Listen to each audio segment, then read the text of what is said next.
Hello, everyone, and welcome to This Week in Hospitality Marketing. I am one of your hosts. Hopefully not the only host today, or it'll be a boring conversation. Now, Lauren Gray, show number 202, fresh off the plane from beautiful Minneapolis, Minnesota, where the past week has been spent at HFTP's HITEC, which is Hospitality Industry Technology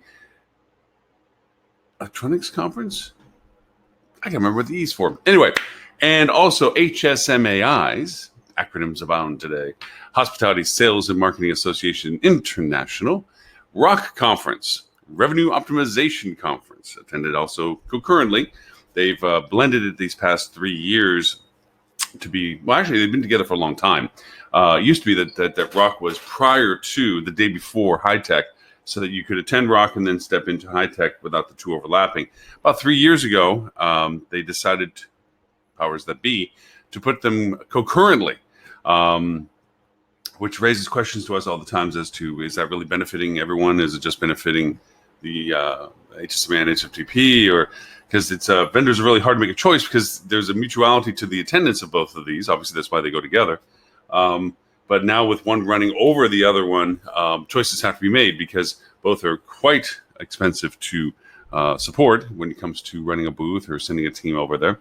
And there's some duplicities. And then in order to actually facilitate both, you'd have to run two teams. And that gets pretty pricey, especially for some of the smaller startups and so forth, which we'll talk a little bit more about today in today's show. As always, an interesting, it's kind of a barometer of what's to come based on the future abilities or the continuity of the presenters within HITEC as to what companies feel is the next step or the next most valuable thing to bring to market. This year was no exception, as is each year, as to what was the higher feature abilities and so forth.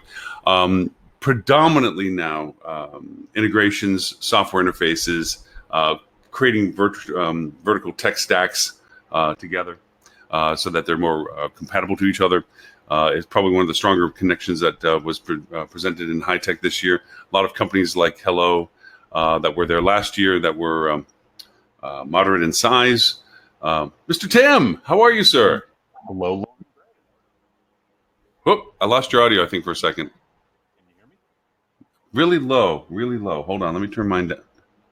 Hold on 1 second. Nope. It started good, and then it stopped. Hold on. Yeah, I hear a little bit in the background, but not much. Sorry about that. I see that you made it back from the arduous trials and tribulations. I'm in Chicago. I never made it home. Oh, you're in Chicago. Wow, you're really low on audio. I can barely hear you. I'm gonna get rid of the Bluetooth and just go straight to using my speakers. I don't have another headset besides the Bluetooth with me. No worries. Lost my wired headset, so that's it. Well, I think Mr. Stewart's joining us as well. It seems like the band's getting back together today. I didn't even get to the fun part. Huh? Nope.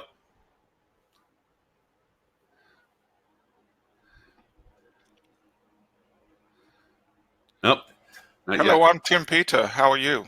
Can you hear me now? Stuart's going to do the voiceover for you, Tim. Since we can't hear you, he's just going to do the audio. When you invent the ship, you invent the shipwreck. Actually, that's just looking great. I think we should just do the show like this. Stuart, keep your camera off and just talk whenever Tim tries to talk. Wait a minute, he's talking again. AI won't replace you. Smart people who use AI will replace you. Oh, God, this is too good. Oh, Tim, you have no audio still. He has no. Hey, guys. Hey, Stuart, It's how are really you? me. Good. There he is. And Mr. Robert Cole, thank you so much. It is. The band is back together. Now, I'm thinking of a new segment for the show, Yeah. Tim. like Yeah. a viewer mailbag type thing, right? Okay. Where viewers can ask questions. For example, the first question: how much meat could Stuart Butler ingest in one sitting? Ooh, I have an answer to The that. viewers would like to know interesting tidbits about the hosts like that. Yeah, it would be measured in tons, probably. Well, I was thinking some sort of volume metric might be even Yeah. more Yeah. vividly. Yeah. Well, so that our listeners may know what the heck we're talking about. All of the four of us had the pleasure of sharing company together and breaking bread while we were at High Tech this past week. And it was commented that Mr. Butler may or may not be familiar with a Brazilian restaurant that was there. What was the name of it again, Robert? Boca de Chao. Boca Yeah, de Chao. Thank you. Brazilian churrasquero. I'm not sure how you pronounce Anyway, it. so Stuart actually fooled us because we later found out that he has been to a similar type restaurant. So I think it was a lead-in just to get there and get a Exactly. meat coma. I told you guys you were in for dinner and a show, so you have a show for sure. There, Tim, you there? Can we hear you? Can you hear me? Yay! Yeah, we can hear you. All right. Something about trying with the Bluetooth headphones first borked the system, so I had to drop off. Messed it up. Yeah, it pings the sound source. Yeah. So So we the were. audio quality Did you made try a little turning it back off and on break. again? It always works. Yeah, no Exactly. worries. When in doubt, reboot it. Yeah, or kick it. It's an either or option at that point. I know. Late on Wednesday night, your voice was sounding. Your audio is pretty similar, Tim. So Tim is getting the notoriety of being the airport stalker. First in San Francisco with Dan Waxman. And me, as I'm parading down to my gate, I hear my name called across the way. And there's Mr. Tim sitting sadly in a gate that people are leaving from with sad, sunken faces because the person over the speaker keeps saying, and again, your flight has been freaking canceled. Wow. Yeah, it took 35 minutes on the phone with United, which actually is not bad. I want to be very fair. You know, it's easy to beat up United. They took reasonably good care of me yesterday. It took a while to coordinate, but I was due to fly home yesterday and then fly to Chicago today anyway, this evening for a family thing this weekend. And they wanted to route me through Chicago last night, have me stay overnight, and then fly me back to New Jersey this morning. And I was like, wait. If you're putting me in Chicago anyway tonight, Thursday night, how about we just make the intervening flights go away, but I can still get home on Sunday, So There you go. That's sometimes very difficult for an airline to do. it took them some time to. You need escalation to make that happen. There was escalation. They had to talk to the pricing department because there were price differences, which they waived, and I'm actually getting a voucher on top of everything else. Wow. Yeah, they took very nice care of me, across the board. But I spent a lot of time on hold while the phone agent was talking to. Well, you did better. You did better than the people I walked into. So, do you remember in Men in Black when he says, "Junior, you have a lot to learn"? He pops open the door, and the world's even bigger, and they're even smaller. Yeah. Okay. So I get off the plane in Charlotte, and literally we tried to walk out from the little straps, when they try to board the plane to get into the mainstream of people, and it was literally people were just the whole C terminal. Yeah. Was deadlocked in the density of people, and the line that went into the American Airlines Help Center never went past 3 gates down the entire 4.5 hours I was standing waiting for my flight because they had canceled so many flights, and everyone was stuck in Charlotte. It was crazy. O'Hare was a little nuts when I got here last night. The real trick, actually, I was the king of let's screw with reservations. And to be really fair, both companies handled it very well. I rented a car for the weekend because we have to drive downstate for this family thing, and downstate Illinois. And I had a car reserved prepaid to pick up tomorrow, which is now today. Yeah. And of course, I arrived at their counter at 11:30 last night saying, I'd really like to get the car now.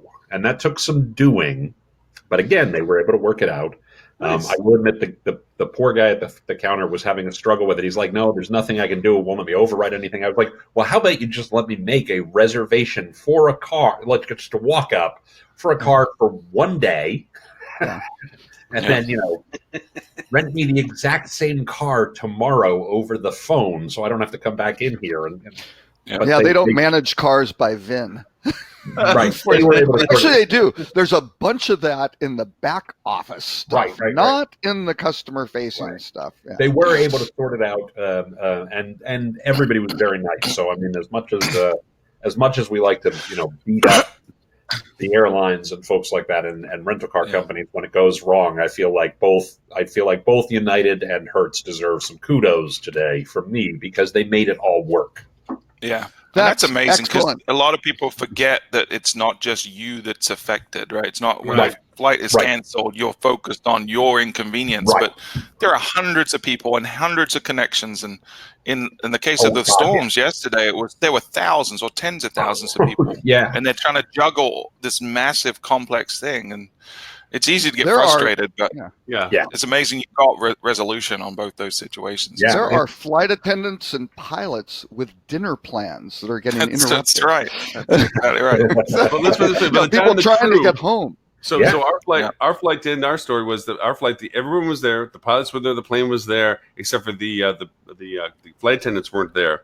They were arriving in from Hartford. They were delayed by an hour, and then Yeah. they were, of course, when they had to come through the terminal, which was log jammed with people, and they got a standing ovation mainly because we're all still standing, clapping as they showed up. They kind of rolled their eyes like, "Oh crap, we have one of these things going on." But people were super nice to them. It's like, hey, it is what it is. We're all in this. It's not, you get this kind of group thing going on where it's like, when somebody starts bitching, it's like, really, please, they can't do any better than this right now. And yes, it sucks, but it's we're all in this part together. So just make it better, Yeah. And then the worst one is if their delays are too long and it's the end of like the end of the day. Oh yeah, they depending time on- out. Depending on, they run it, all of a sudden they go Yeah. illegal, right? And people get really irate. And it's like, guys, I think we want to have the pilot have the appropriate number of flight Yeah. hours and not maybe be overly tired. There's a reason these I know rules you're exist. Yeah, over exactly. there, but maybe that's a better idea. So, Oh, can I throw? Can I? I need. Go I'm ahead. sorry. I need to throw in my little rant. I will promise to be short. Those are You're not going to excellent. tell me your hotel, are you? Those are excellent travel stories about things going well. I had a very simple situation. I checked into a hotel at 10:30 in the morning. I know I had an early morning flight, and the room wasn't available. Very understandable, common situation, and even more common. The desk clerk nicely saying, "Please come back at noon. See if we have any rooms available," which I did. And hey, they did, at which point the desk clerk demanded $75. It was like, what?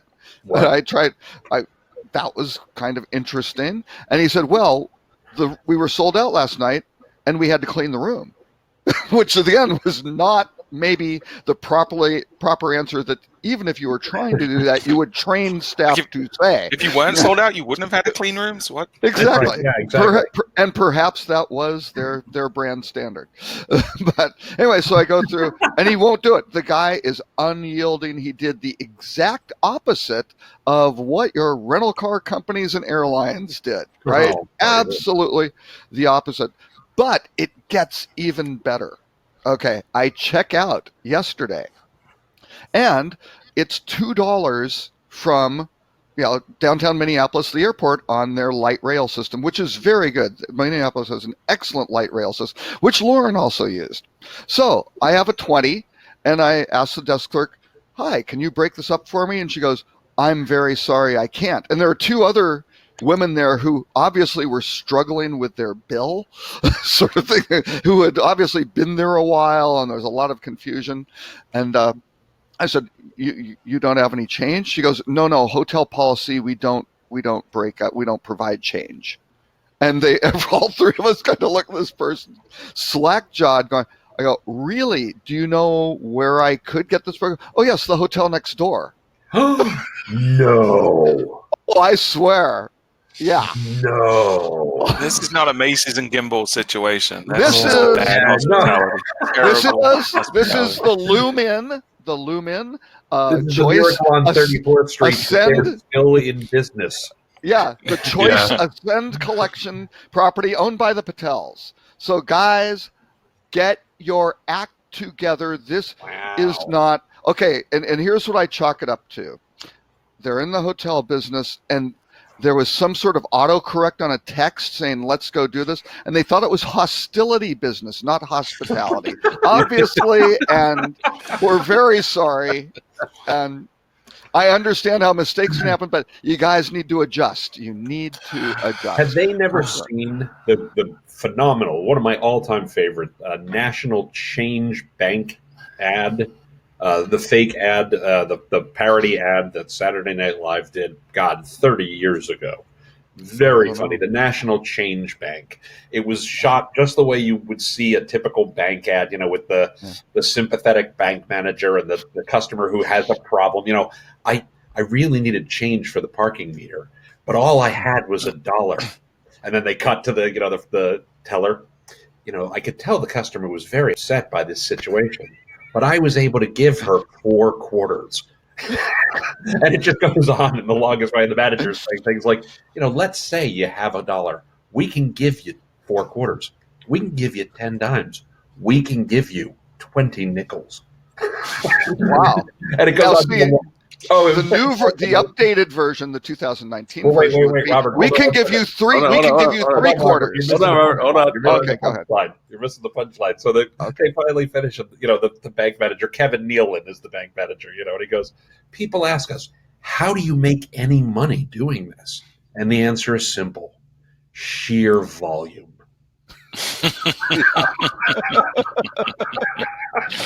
That's funny. And that business model taken to heart by countless internet startups. Exactly. No, I was going to say now the modern 2019 thing would be, you have $1, we can give you 3 quarters, or whatever, 6 dimes or something like that. Yeah. That's funny. Can I give you my travel story that is actually, it's a win for technology, and it's where, we're in the business of reducing friction through technology and hospitality. So David and I from Fuel were traveling back from Minnesota. Obviously, we packed up our booth, jumped in an Uber because we didn't know about the light rail, to be honest. That sounds like it would have been a much better decision, but we jumped in an Uber and paid a lot more than $2. But it started raining for the first time in Minneapolis that whole week, and apparently everyone was out on the road and driving slowly and crazy. So what should have been a 25-minute drive took about 55 minutes. And we were planning to get to the airport in enough time to get through, but everyone was delayed. So the check-in line was, well, not the check-in line, the security line was forever. So security line was finally literally get to a gate as it's meant to start boarding, and nothing's happening. It's one of those, you're rushing. You get there and you're like, oh man. And I really feel like these were kindergartners in disguise were on our plane. All the passengers just were acting like children in terms of everyone had a carry-on bag and they didn't have enough room, and they clearly stated that multiple times. You had to tag it. It was going to get checked to the destination. No one wanted to do it. And then they finally started letting people in, and everyone was rolling up to the ticket person without a tag on their bag. And so the ticket person was having to stop everyone. So this boarding process that would normally take 30 minutes took literally over an hour. And then by that time, Charlotte, which is where we were flying to, had told us we had to wait. So we were meant to get to Charlotte with a 49-minute layover, and we ended up landing in Charlotte 5 minutes after our next plane started boarding. And Charlotte Airport, you never land in the same concourse as where you're taking off. So of course. we land and we're like, okay. Airport that it's built to support. Right. So we ended up getting lucky. We were meant to land in C and go to E, which would have been a good mile run, right? But we ended up landing in E to landing in D and going to E. So wasn't so bad, maybe a half an hour run. So we sprinted, took us about, 5-10 minutes to get there. We were the last people on the plane right before they're shutting the door. So we're sitting there, we're like dripping with sweat, and the AC's not working. It was just like miserable. And I'm like, man, I know there's no way our bags are going to make this. Not at all. So I pull up the app, and I don't know if you fly American a lot, but they have the bag tracking things. Every time it's scanned anywhere, you can tell where it is. Literally, Charlotte Airport, from the time we landed and they unloaded the bag to getting the bag on our Myrtle Beach destined plane was 7.5 minutes. Wow. They got Yeah. the bags That's to our plane impressive. quicker than we got to the plane. So, but Nice. the technology, having that accessible to us, we Yeah, landed yeah. into, it was stressful, but we landed at the right appropriate time. And I didn't have to worry a bit on that plane that my luggage wasn't going to be there because I had that reassurance from the technology. So it ended up being great. And had I not had the app, it would have been a less optimal situation. Well, End result would have been the same, but it would have had a lot more stress had I not had that technology. That's So it was fantastic. really good. Well, here's what I'd like to do if you guys don't mind. So we were all in Minneapolis, but I am the only person here who actually did not attend High Tech. I was at Rock. I spoke at Rock. I was in a lot of the sessions and the like. So if it's okay, I'm going to be the moderator for this discussion because I really have no opinion on anything because I didn't see anything to speak out, apart from the things I saw at Rock. So, I'm going to start with Lauren. What was the coolest thing you saw at High Tech? The coolest thing that I saw. Oh, you know what? I was a little slightly disappointed with most things because it's not about whiz bang stuff anymore. And I'm a whiz bang kind of guy. Sure.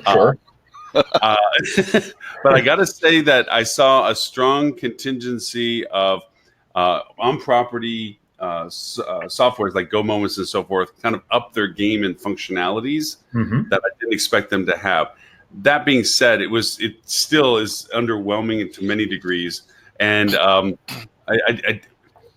other thing I thought was most exciting was the fact that there was a couple of companies that are trying to create this vertical tech stack arrangement. They're really trying to show how they complete connectivities all the way up the chain. So those, I'm going to have to be soft on my ranting and raving happiness about finding new gadgets and toys because I really didn't see a lot of like boom stuff. It's more like refined stuff. More things are getting refined. So it was evolutionary, not revolutionary from your perspective. Yeah, that's how I would take it. But getting deeper into the customer experience on property.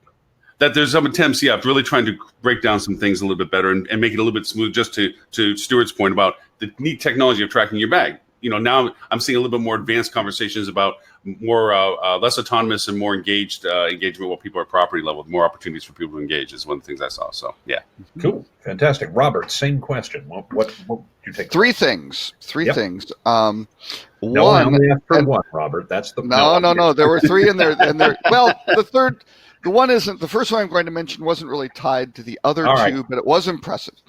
And this is not pandering to Stuart with Fuel, but Fuel's working with a company called Blue Shift, and Stuart knows I've given him a hard time. I was giving him a hard time in the booth that, I don't know why Blue Shift would work with Fuel, but Blue Shift has some very, very interesting, as far as I can tell, real AI. Now, Stuart said you've got to see this because it's real. It's not just this made up fictional algorithmic sort of thing, but Blue Shift tracks a lot of data points and figures out those correlations and the probabilities of what makes things happen. And I think there are many, many applications for that will make the Fuel product more well-informed and even better for their clients, would be my assessment.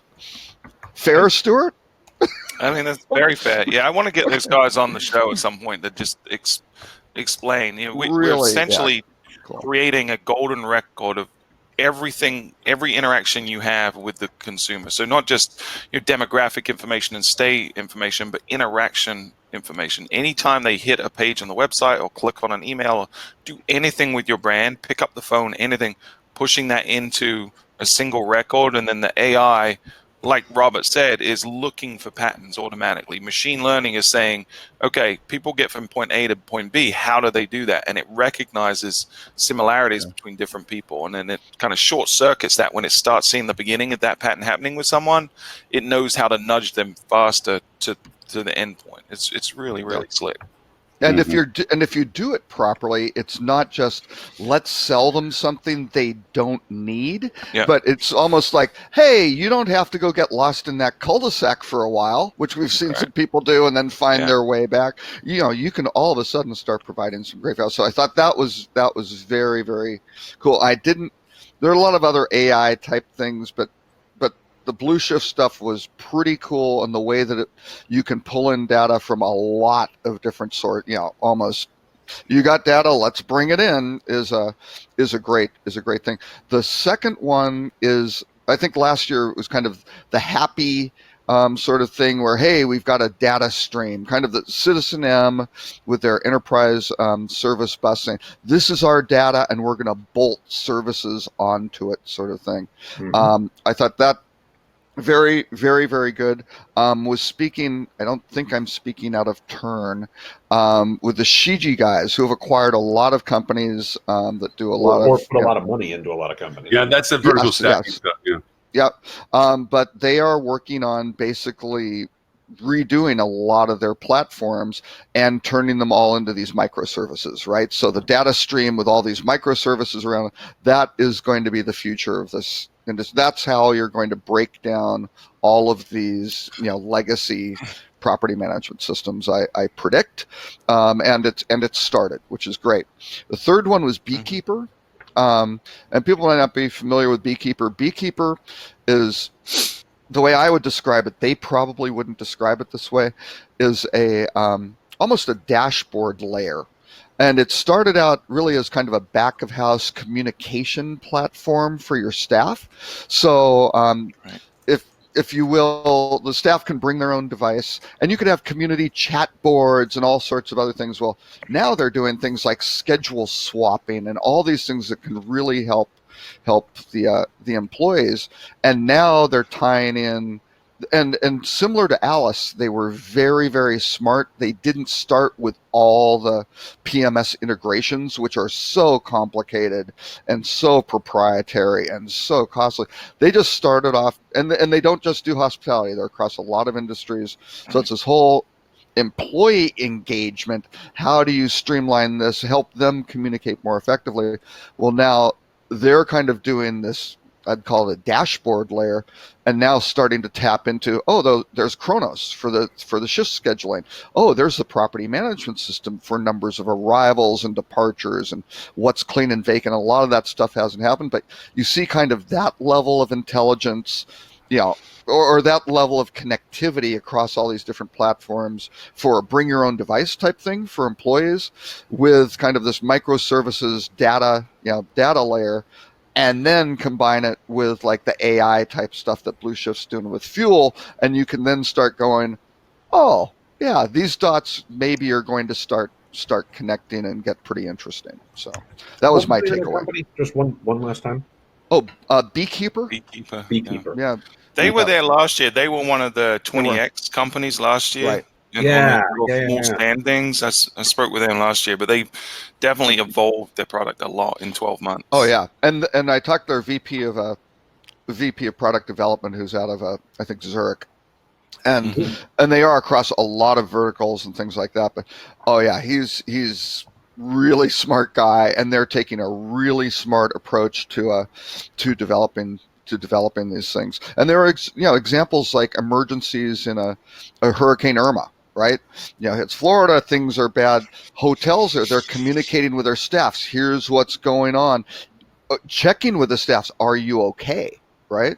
And they have all sorts of things like, forms where you can send things out, or their read receipts and things like that, direct chat. So a lot of these things, and, I've always been a fan of Alice and things like that, which is great because that's just kind of guest communication, ticket tracking, which again, they hate when I, describe Alice as a really simple ticket tracker.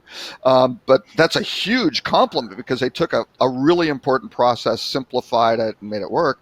Well, these guys could do all that stuff, and you don't need, yes, you could call that service. You don't need their UI that is only specifically, kind of siloed into we're talking to guests and getting the message back of house to the engineering department. This, you can do a lot of very creative things. Again, tacking together all these services you may have from multiple platforms, right? Which could be very, very cool. So anyway, yeah, so it was good. Cool. All right. Stuart. Same question. My turn. Okay, so Lauren had 1, Robert had 3, so I got like 7 things. No, I'm just kidding. And go for Kane. So overall, He's going to talk about Is that the case? Stuart's going to talk about the makeup booth where They had one. They had, and these guys know that I was obsessed Dude, with those every because time I saw love. Robert with Yeah. I Every time love Robert came by the every Big time up, Robert big was up, talking about it, everyone. No, and the very nice the women from Jonas who cleared it up and were sure, they said this was like a mall kiosk. They were Yep. selling rejuvenating Yep. products for women at this show, and you're Hey. like, why are they those sorts of booths? They seem to have people Absolutely there, though. amazing. They had people there. They were pretty busy the whole time. So I don't. So there was the know. other So, retail anyway. booth there, the guy that was selling the cell Yeah. phone accessories, Yeah, right? yeah. And I swear, no less than 12 different people told me that guy is a great salesperson. So if He you're was. looking for a winner in the show, probably the sales guy from the cell phone accessory Yeah. place, because And he did thank a God good Lauren- job selling people. Lauren didn't happen by there. It was kind of in a back corner.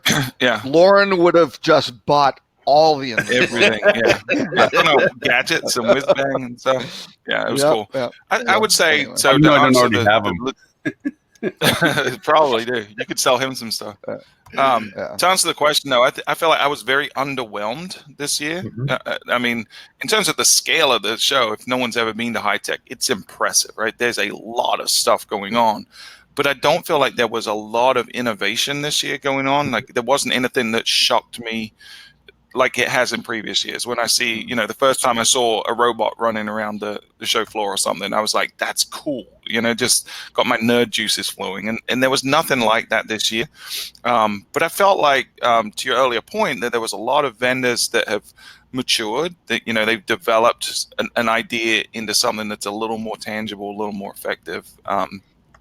So I'd say some standout things that I saw that I think are going to have impacts. I think Happy and that type of technology is going to have an impact, this kind of data stream thing, because it sort of solves some of the connectivity problems. But one of the things I thought, and why I'm hot on Happy, is I feel like they get how to make noise in the industry, and I think that's important. So their booth this year, and I was talking to Lewis there, he said they'd originally had a 10 by 20, and then he's got another company, Stay My Way, which I'll talk about in a second, but they had seen that they could expand that last minute to a 20 by 30, and that obviously gets expensive. So what he did, which was really good because it illustrated what they do, is he had this 20 by 30 booth, and then he asked his connection partners, people that have already integrated to him, to sit on the corners. So the booth itself had this big funnel going up, which was like illustrating what Happy is. It was a data funnel with the big Happy logo that you could see from miles around. And then there were lines connecting that to each of his connection partners. And so you could go in and talk to each of these people and how they're interacting with Happy, how it's helping their business. But they also subsidized the booth for him as well. So it was really smart from a marketing perspective for them to do that. It got them, I think, a lot more visibility than they would have had. Mm-hmm. So I like that. I liked Stay My Way, which was right behind them. So they're doing something interesting. Everyone's looking at keyless entry as a potential investment, and very big potential investment, right? Because if you're using locks that you've got to go replace all of your locks in a 500 unit property, that's a huge capex, right? So they what Stay My Way is doing is they retrofit any key. So it doesn't matter who your manufacturer is. They can come in and put a little chip in for a fraction of the price of replacing it, and then you can have the same functionality. So I think that's pretty cool. And the other part that they add, so we're working with them, full disclosure, to integrate their locking technology with our app. We've already got Asset Abloy and Onity, but we're going to add them next. But they also have a verification process, which is pretty cool, where someone has to take a photo of a passport or a driver's license and then do the real-time selfie to verify that it is the person, to eliminate some of the chargeback situations that have been going on where people don't actually come to the front desk. So that's kind of innovative. And then the other thing that I thought was going to happen before the show, and I did see some of it, probably not as much as I'd like, but I felt like the PMS companies finally are getting it. They're finally understanding that they have been part of the problem of why the hospitality industry is so far behind other industries from a technology standpoint.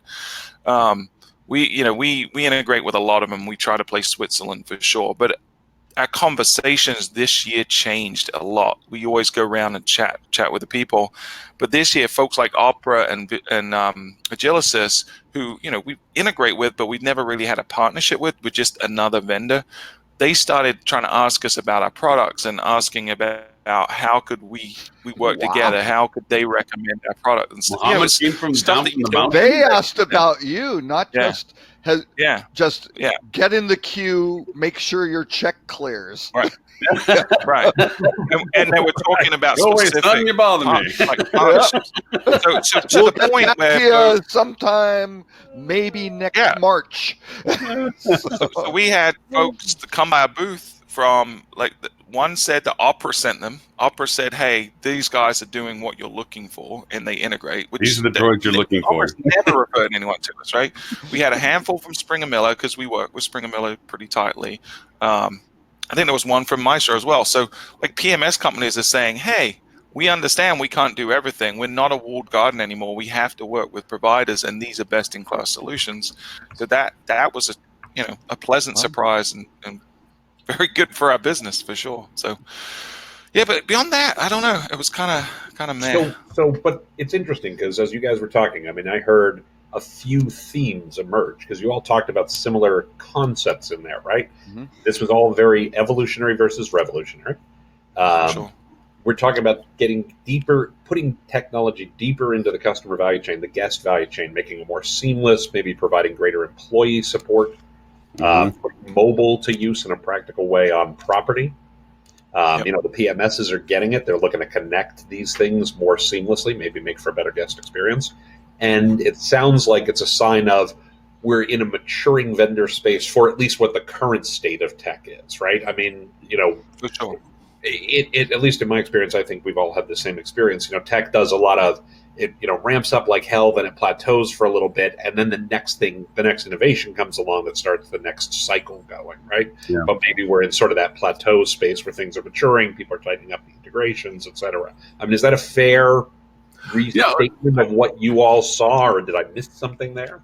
No, I think it is. I think in a strange way, it's a kind of our version of merger. It's the gateway to entry into hospitality to sell something. People are in this new shiny penny fatigue. I mean, we have all been to high techs where there are rows of one-time onlys that show up, and this is their pitch, this is their thing, and there's 20 flavors of whatever it is that's the hot topic thing, and then next year maybe one survived or none survived or three consolidated or something.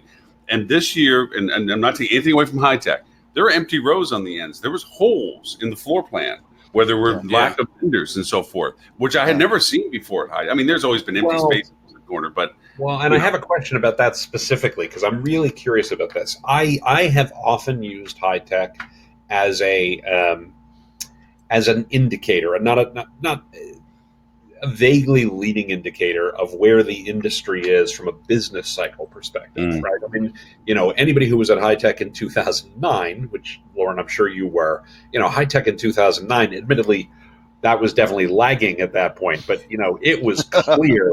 It was clear that the fecal matter had struck the rotary oscillating device. Because that was one of the grimmest trade shows I've ever been to in my entire life. Yeah. But in terms of as an indicator of the state of the industry, is the industry strong? Is the industry slowing down? Is the industry speeding up? Where do you see it going based on what you saw, or is my entire premise BS, right? No. Robert, let's start with you. Right. I think in terms of, it wasn't all the booths. Some of them were sadly vacant. And again, I spent a good amount of time, going. I actually made it through the entire floor this year, and between going to meetings back and forth, zigzagging across. There were some that were just auspiciously empty, and others that were busy, like consistently busy. So, and the consistently busy ones are pushing the stuff forward, and I think that's it. And it was weird. There were a couple that Sabre didn't have a booth, and you kind of go, and I believe they did it. They did it wrong. I've never seen that happen. They have skipped in previous year, like 2 or maybe 3 or 4 years ago or something like that. I thought they skipped one. Yeah, but no, Saber They didn't have did booth. have, You by can the go- way, full. Just to point that out, they did have a small booth, which, to be Yeah. fair, they were all small booths. They had a small booth at Rock. Right? Yeah, they're like tabletop, like little tabletop Correct. type Right. things. So they yeah. were an exhibitor at Rock, but that's interesting that they were at Rock. Yeah, and not that Rock. was interesting. Rate Gain, who's acquired Disco, and they just acquired BCV, all these things, 10 by 10 booth, little small Yeah. 10 by 10 booth. Mhm. And so there was some, the question for me is, oh boy, did they don't see value in the show, probably by, doing this or not, Well, they picked a side. not being there. Yeah, I don't know. So Well, those were kind of, that's an those interesting- little, That's an interesting question. Were people and Stuart, I'm not going to put you on the spot on this one. As somebody who was a vendor at the show, chime in if you want to. Don't chime in if you don't want to. But obviously, Rock and High Tech ran concurrently. Was there any indication that people were sliding resources more to the Rock side of the house because they're selling more to the marketing side of the field now as opposed to the IT team, or is that just No, I'll tell you flat, because you were there, and I can tell you that the representation in the back of the Hall of Rock was completely different than the representation that most of them weren't at Rock.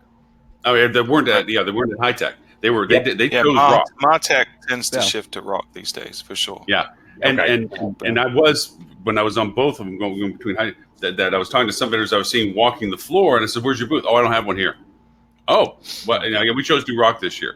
"Oh, Yeah. okay." And then by the same token, I'm seeing some vendors that are at Rock, and I'm like, "Oh, okay. So how's everything going with your thing?" But they normally are a participant in Rock in the back, and so we chose to flip over to High Tech this year and see what happened. We can't do both. Yeah. That was the most common statement. Yeah. You can't do both. You can't field two teams. well, it's, So- it's or fielding a chose- couple or teams. chose doing- not to. Right. Yeah. Yeah. I chose not to. Yeah. Well, But to- because it overlaps one day. Yeah, it's a problem. You need to bring in. No, it's two. It's two. Oh, it is? It is two. All of the training programs and everything else that Rock okay. has is on the day prior, just as much. Oh, as and they had High Tech booths. their training. Did they have booths Yeah. during those? I too? wish they'd shift it one Yeah. day, the other separated. Because Well, they used to. Yeah. it used to be. You didn't interact really at all. You had Just Rock butted one up to day, and each then other, High right? Tech started. Yeah. Yeah. Exactly. So I would say last year was the first year I don't know when they started overlapping, but last year, 3 years. really the last 2 years. So Toronto and Houston, we noticed that Tuesday was solid, Wednesday was very quiet, and Thursday's always vendor day, right? It's just Right.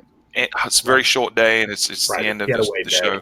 Yeah. Yeah. Right, exactly. So, but this year we didn't notice that, and I think part of that was we did a lot more pre-gaming and setting up appointments and just putting noise out there about what we're doing, and so Yeah. I mean honestly, Monday for us this year, Tuesday, the first day this year was better than all of Houston combined, all of Toronto combined, Wow. and possibly we got to go back and look, but possibly all of Houston and Toronto combined. Like our Monday, our first day was like great. Part of that is because we had the hottest boo babe in our booth, Lauren Gray. Wow, By yeah. far the drawer of the show, right? But did I did Lauren's ask him not to wear the short did skirt, Lauren's but, security you know. detail? Did the security detail and the groupies, The groupies, yeah. keep some of the Yeah, probably prospective so. clients away just due to the Yeah. crowds? So, By you know, the way, maybe. I don't know. for those of you who've never met Lauren in person, I can't imagine anyone who watches this show who has never met Lauren in person. Lauren is I'm gonna go out on a limb here, is like 6'12" and He's a giant. 40 rock hard muscle. If Lauren Gray needs a security detail, I can only imagine what those guys must look like. Yeah. He's like a black belt in multiple disciplines of Correct. martial arts Lauren too. Gray So, is a security detail all by himself. yes, So, but when Lauren US is Secret Carrying, Service and Chuck Norris are both in fear of Lauren Gray. well, right. they would be, except Lauren has a 400-pound backpack, which does somewhat limit his mobility. So That's my yeah. tortoise shell. That's I'm a Ninja Turtle. That's my tortoise shell. Hey, Literally, he does that for everyone else's protection. Basically, that is Lauren's right. version of tying one hand behind his back. that's right. That's oh, right. I That's back. Love you. Otherwise, it wouldn't be a fair fight. Not a- That's funny. Hey, with All right, that in so- mind, so I want to go back to the question. So, Robert, you chimed in. Lauren, state of the industry, your take on it based on what you saw. I do think that it reflects it. I do think historically has reflected this, and I would say that the feeling I got from this show was it was pensive. There was not that new flurry of things, as if there's a lot of companies out there that are saying, "Hey, I got this new product." And people are like, "Yeah, I'm not going to fund it," or you know what? I just don't think even if we stepped into the market now, there's going to be enough market in the future. Everyone's waiting for that other shoe. Everyone's beginning to honestly think that within 24 months it is going to change for us. And so if for new companies, 24 months is a blink of an eye. And so a lot of things are coming up. So there is this maturation of current services, plus also too, as with social in our world, more communication has happened within our industry, and there is a groundswell of consistent noise to the PMSs, to the legacy systems that says we're looking at this and we're saying, you know what, you are a causation of our problem. So either you merge up and start doing something, or places like Happy are going to find solutions for us, and we don't need you anymore. We're going to find other ways.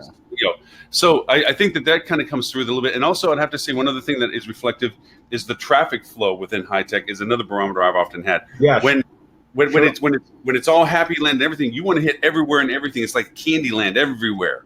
You know, every row has something new and adventurous to find. This one, Stuart hit a sweet spot. He was midsection right. And that seemed to have a very consistent traffic flow, because you've seen them, and there wasn't large displays in the place, but there was fewer of them, and they're usually dead center, boom, dramatic, and then they try to spread them out to make you walk out, in the back and so forth with these other huge displays. There was only a few predominant displays within high tech that really stood out. Microsoft always eats up a whole, if you want to call it a city block, those kind of guys and so forth, but not a lot of them. Not a lot of them. I remember one year back where there was like 4 or 5, 2, 3-story presentations, where people were sitting up looking down at the little people, There was only one this year kind of thing. And it was very small and it was very unengaging. And, there was booths. That was the other scary part. DirecTV and all these other ones used to have these massive booths. Well, they still had a moderate sized booth, but they were like ghost towns. There was 10, 15 people in DirecTV shirts and not a person was there to talk to them. Meanwhile, you go to, I'm sorry, what's the name of it with Henry Woodman? Shinji? No, Shinji. Oh, Shiji. Thank you. Totally blanks out. And it's a mob. I mean, every table they had was full, and people were standing around waiting to talk. And it was a. To be fair, Shiji was like 7 different vendors in one. Correct. Yeah. Right. Shiji invests in a number of things. So. Yeah. And they were dead, and they were in the back row, dead center. They were the last thing you would see before going to the bathroom. It was a bad location for sure, but they seem to have the foot traffic. Yeah, right. But no, Stewart had a great location. But yeah, that's what I thought of it. Yeah, location's everything. We're going up from last year we had a 10x10. This year it was 10x20 on the corner, and then next year we were looking at going 20x20. But then when we looked at what's left in the 20x20s, they're all at the very back, and you wouldn't get a lot of foot traffic. So instead, we're going 10x30, and we're actually going to do a dual show with Blue Shift on one side and Fuel on the other. So we're going to take up half each because. And we feel Lauren, like they can get play there. Fuel has a 10x10, Blue Shift has a 10x10, and Lauren gets the 10x10 in the center. That's exactly right. Okay. That's probably true. Figure out the layout. I think they're reassessing the quality value proposition of occupying space for me. I think that's going to be under evaluation this year. Well, but actually, you mentioned the whole partnering thing, though. I was expecting Tim to mention leading hotels of the world and their approach to World Travel Market. Right? Because leading for decades. Oh, maybe you never went to World Travel Market with lead. I don't know. Maybe they never let you. I only went one time, and I spent almost my entire time not in the booth. I spent most of my time at meetings with, hotels and things along those lines, and frankly, heavily intoxicated. No, I'm. If you hadn't added that last part, some things have not changed. No. If you hadn't added the last part, I was going to say that's code for the bar. Well, and let's be fair. Anybody who has ever been to World Travel Mart, let's be really fair.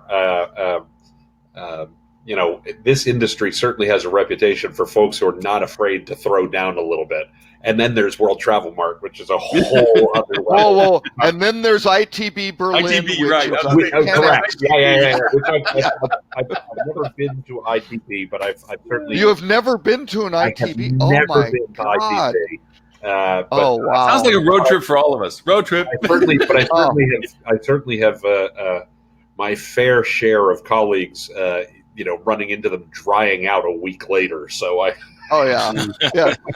Let me have the one. recovery yeah. period gets longer every time. So, I was going to say though, what Leading did, because they have all these 5-star hotels, they would have a very large, always a very nice booth, but all these hotels would have these little kind of desktop-y type things, Yeah. which was great because it was the hub, and then you could come in and meet with, instead of trying to find these guys where they might be, and it's too expensive for these, Correct. even though they're great, well-funded, big marketing budget hotels from around the world, it's just crazy. And all of a sudden they can consolidate the demand, similar people, commonality between, very, very effective, approach. We actually did that, and I say we did that. I had nothing to do with this. That was a thing Leading has done at many decades. events for decades, and it's always been about how do we help the hotels sell themselves as individual independent properties. So nonetheless, all right. So Let me add one more thing to the other thing. We all made the same comment that the parties this year were combined parties. So there was a lot of combined parties, which was different. I just want to make sure we all comment on strategy, right? Because you get the same bang for your buck, but the bucks you're spending is a little low. And you don't wind up with an empty party because there's 17 of them going on at the same time, and people. I think I don't know what the average. That would be a very interesting statistic, which I'm sure HFTP doesn't really track because it isn't really their thing. But how many parties did the average person attend? And it was probably maybe 2 a night, maybe. But again, people aren't hitting 4 and 5 and stuff like that. So they got to consolidate, I think. So can I, really quick before we jump to the next question, one comment I want to make on this overall feeling of it was, more of an evolution than a revolution. I think one of the conversations I had a lot at this year's show with hoteliers was the technology in the past that's been there and been bright and shiny has been more of like a single feature than a full product. It's something, you look at folks like TripTease, right? That come out with this rate comparison stuff, got a lot of buzz early on, and people have it, and then, but there's a plateau of how effective that is. And there was a lot of bright and shiny stuff in the past that I think people would jump onto and install because it sounded cool. There's a lot of Laurens in this world that just see something shiny and say, that's really awesome, I need to do that, without a strategy, right? They spend the money, they deploy technology, and then sit, and nothing really happens because they're not putting focus on the plan on how they use it. So we had a lot of conversations this year about, whatever the technology is, you need to approach it from how do I maximize the capabilities of this tool, and how do I do it in a way that improves the customer experience? And we had a big feisty debate on last week's show about chatbots. And that's a technology that we saw a ton of players in that space. Mobile apps is another one. There was a ton of apps, and it's shrinking. There's not as many players. But the ones that have survived and the ones you talk to, they approach it differently. They approach it the way we approach the booking engine. Booking engine isn't just a widget that sits on your website. Booking engine is part of a customer journey, and you have to make it integrated through the entire flow and reduce friction and improve the experience. So I think that's when I say the technology is maturing, I think that's why, because people are realizing it's not just software, it's software with a purpose and a strategy. And that was what I was seeing a little bit more at this show this year. Less bright and shiny. Got it. So here's what I heard you guys say, and I just want to make sure, again, I'm recapping appropriately, that folks were being a little more cautious, that if we were going to describe the state of the industry, it's, people are taking a more wait and see, keep some powder dry, right? More focus on controlling their costs, which again, it might be a sign of being somewhat cautious and being, clear on what's going on there. And then the other thing that I think is really interesting, and to be fair, I don't want to read too much into the state of the industry from this because this is only the second or third year that Rock and High-Tech have run concurrently. People were, the vendors were making choices about where they exhibited. Now that could be that it was a cost control. It could be that it was, they're being conscious of where the market might go and trying to be smart about it. And it could just be, now we're not going to pay for 2 different shows because we're going to be talking to the same people twice. Yeah, same audience. Yeah. The same And to audience. be fair, High-Tech is it's not an inexpensive investment, right? Because No, not only are you sure, yeah. securing the space, but the booth, the shipping at the booth, the outrageous prices for the carpets and things like that. I mean, and they'll charge you ridiculous amounts. So there's a lot of people there. I probably have 5 different booths borrow. We bought a little $15 hand vacuum because if you don't want mess all over your carpet every day, Right. they'll charge you like $200 a day but just come and vacuum your thing real quick. Right. It's like $50 for a trash can just to have a cardboard box. You know, but there's a lot of like hidden costs, and when you total it all up, I think we looked at getting Wi-Fi. We ended up opting for just a mobile hotspot because the Wi-Fi there is trash because there's so much interference between all the signals. It's always really bad, but it's really expensive. Like if you wanted a dedicated multiple point really good high bandwidth connection, it was like $15,000 this year. It was stupid money. Julie over at HSMI said for them to have Wi-Fi for their back of the house engagement, not the generic one that they had to pay, that they needed to pay for people to engage with at the show itself, but to have it in the back was $30,000 for them to have a back of the house Wi-Fi. Insane. Yeah. It's insane. Welcome to the convention center business model. Yeah, but so they rent 42-inch TVs for $500. Okay, so we went to Best Buy and bought a 49-inch for $300. Right. Yep. You know? Well, and I don't want to make a prediction that I don't want to get way ahead of the things here because we're probably 3 or 4 years before 5G is really a thing. But I mean that is clearly something that is not sustainable at some point in the not too distant future. It's not going to be next year. It's probably not going to be the year after that. But maybe you get a couple years down the road. And that's not. Our mobile hotspot was faster than the Wi-Fi there. Oh, it was. It did great. We did some live streaming off of it. Heck of a lot cheaper. Yeah. Oh, and for people, just to know that I'm going to be posting them. I did some 360 walkarounds. Just if you want to feel like what it was like to walk around on the floor in the show and stuff like that. And I'll post them just for people who have not been to high tech, just to see, the Disney Wonderland of it all kind of thing. I'll post them up on the show links on this when I get them loaded up so that people can see them. So cool. And I'm sure we're going to want to get at least a couple other topics in, but I have one last question for you, and this is going to be really quick. This is sort of the lightning round question for each of you.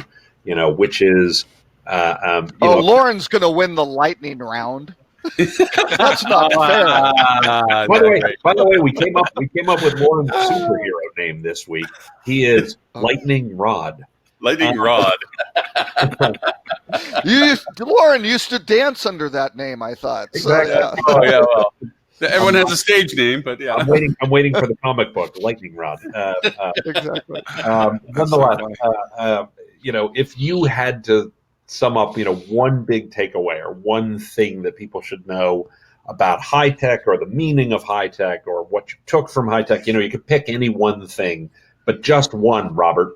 Oh, see, I have two. No, but just one thing that people should have as a takeaway. What would it be? What would you tell people they should know because high tech happened? What they should know? Oh, I thought you were going the direction of why people should go to high tech or not go to high tech. Oh, I mean, you can do that if you like. That's kind of why I had two. The why you should go is not necessarily something. So it's the networking, right? Right. I mean, it's the whole thing. Focusrite conference, same thing. Yes, there's a bunch of content. Focusrite, they live stream it all now, right? All the main sections. Yeah. So you can get all that stuff, but you can't go walk up and speak with, the CEO of Jonas, the CEO of, OTA Update, the COO for North America of Shein. They're all there. They're accessible, right? Yeah. And that's great. So I think that's the big one. And the second one, I really think that it's going to be very interesting that before you always criticize companies, especially startups, going, you're a feature, not a business sort of thing. And that was really kind of the case of this whole kind of microservices type thing and acquisition. This is going to get very interesting. So I think with this data bus, if you do kind of break down these legacy traditions, all of a sudden there may be some really good innovation, but it's also going to get vacuumed up by the big guys, right? Or whoever sort of thing. So I think there are going to be some really interesting dynamics, but it certainly doesn't look like some of the groups like Shiji and stuff are planning on interfering and curtailing the development of these companies to fit the corporate mold or not to hurt another one of their products, or kind of the bad things a lot of these big conglomerates kind of do. As far as my conversations with RJ Friedlander, who Shiji acquired Review Pro, and Henry Woodman acquired Ice Portal. Yep. They're doing what they've been doing, and they've got more funding and a better scale and the ability to network with these other customers from the other product. That seems to be a great thing, and Shiji doesn't seem to be messing with them, right? And going, well, yeah, let's go break this down. They're taking the Warren Buffett approach. Yeah, but I think also on their business. And I think what Shiji's going to do underneath is architecturally now be able to go, okay, now let's get these into services that can be shared across all these different platforms and get the benefits, within their little ecosystem. So anyway, I think Jonas is taking that same approach. I spoke with a lot of Jonas is doing the same thing. Acquired, and they're like, Jonas is not dictating to us. And it was surprising because when I went there, I don't know if you guys noticed this, it was jarring to see a Jonas single booth, and it had MSI, Springer Miller, and then Quorum, which is the new web-based PMS that spun out of MSI. But it was one color booth, had all three logos, and then all the staff from both were wearing a similar uniform. So I was like, whoa, this is a message here that you're sending, that you're one big family. And I get the value of saying you're that, but it to me, I was talking to the Springer Miller guys and the MSI guys separately, and was like, do you feel like you're losing some of the brand identity a little bit? And then I talked to the CEO of Jonas himself, and he said, this wasn't a Jonas mandated thing. This was MSI and Springer Miller's heads decided to do it this way. Jonas would prefer them to keep individual brands. So, I think they're really strategically trying to do the Warren Buffett approach too, which is buy great companies and let them do their thing, and then look for complementary products and integrate together and provide better value proposition. But we don't want to mess with what make these companies purchasable in the first place. And then help them with the plumbing, right? They can offset some of the things that they struggle with. They can offer, they do consolidate accounting and some of that stuff, but they can also offer marketing and sales and things that they might need some injection in. I only have one. My whole thing is probably more existential. It's a storybook. It's a chronological history of the technology within the industry. If you go to these long enough, where you keep persisting with it, to your point, Tim, you begin to feel a vibe as to what's focused on, what shouldn't be focused on, what the progression of usabilities are. But if you just look back 5-10 years, or even just if you go once or twice, you see transitions of focus. Sometimes it's shiny object focus, and like this year, I think it was less, to Stuart's point, less a shiny object thing and more of a maturing thing. Let's start getting ourselves better coordinated. Let's start doing better things. The collaborations and so forth. So, next year is going to be completely different. So if for those to attend, it's going to be stepping into a fast moving river. If you've never been to it before, to see what it's like. If you've been to it before, it's kind of like rolling down the river and seeing the change in scenery. It's a storybook.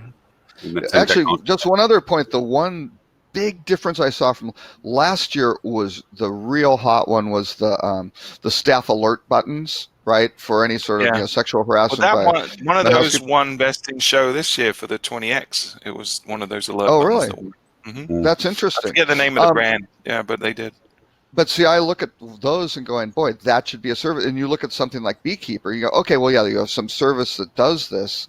And if people are, all your staff have their own iPhones, right, or whatever they're doing, you can have some things where, phones have like the 911 emergency, but you can wind up probably having some applications that wind up being able to do some things like that then tie into other services, right? Yeah, I think the thing with the buttons though, and why there's so many of them have come out of the woodwork really quickly is legislation is forcing it, right? So with something like Beekeeper, it's going to grow organically based on the value proposition. But it's Right. just like when hotels had to do things for ADA compliance, like put in chair lifts. Yeah, for the they gotta pools do and it. stuff, right? Right, They right. don't have a choice. In certain big markets, they have to have these panic buttons. So there's a lot of vendors that taking advantage of that. The one that won, and I really can't remember the name, I need to look it up, but their solution was really a little unique because they just said, I want to make it as simple and cost effective as possible. We're not going to over engineer this stuff. We're just going to make it function the way it needs to meet the requirements. So it was using low light Bluetooth. You have a little beacon in every other room, or if you have certain Wi-Fi providers, you can use the Wi-Fi and it can connect to those. But basically it tracks every employee where they are on property, and they just press a button and it alerts the staff. It was no more complicated than that. So Yeah. they won 20x because they have the opportunity to grow very rapidly. But So- you have to go install the beacon. It's their beacons, I'm sure, right? It is. So it's part of the It's software not as a service. super and it- expensive.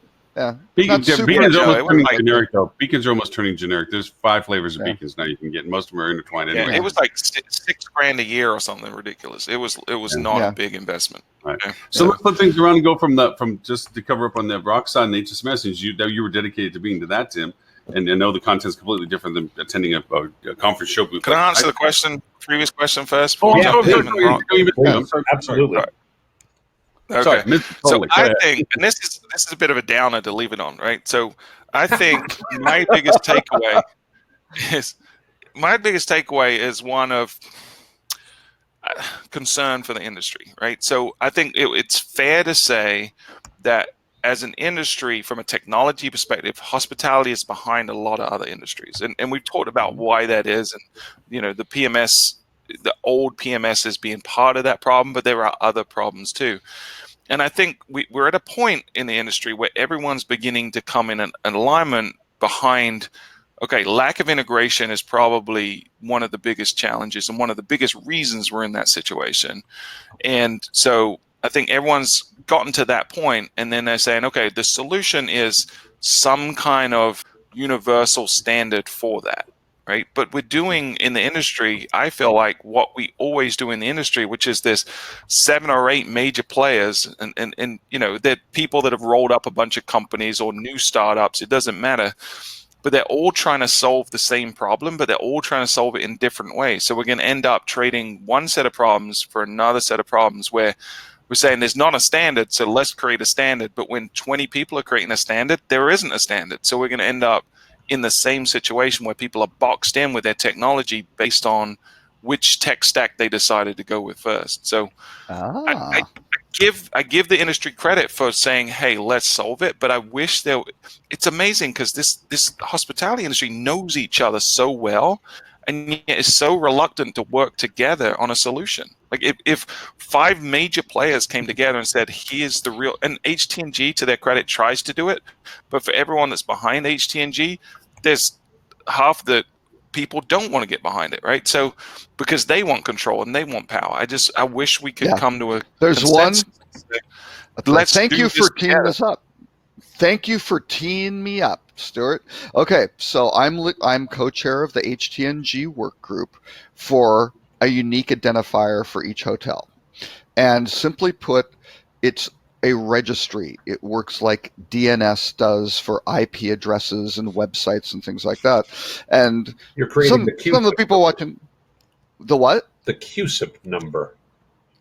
Yes, there would be every For hotel those who don't know this, if you're a stock, stocks change ticker symbols, things along those lines. But every stock has a QSIP number that always stays attached to that company. right, a persistent It's number identifier. for these yes, exactly. And so what we're looking at, and this has been tried a few times before, and it has been grossly botched, right? So all this does is create a persistent identifier, but it does a couple of things.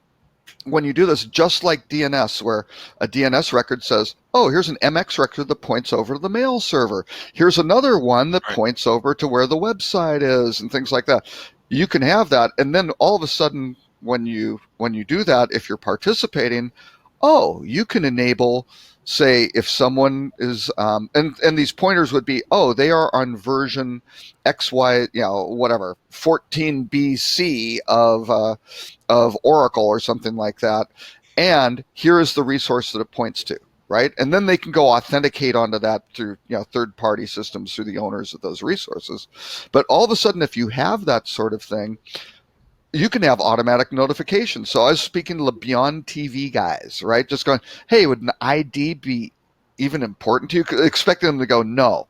Makes no sense. The guy's like, that would be huge because we get calls about you can't check out from the damn TV. Well, why? Well, the PMS updated and nobody told them, right? And it breaks and then it's all reaction.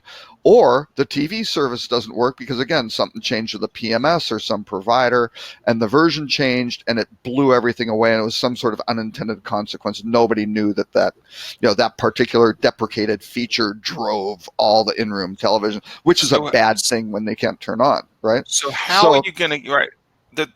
I think everyone agrees with that. It's probably something that would help the industry, but how are you going to get buy-in from all the PMS companies? Because if you don't, then it doesn't work. We have PMS companies who want to run the whole thing where it's like, no, I'm very sorry.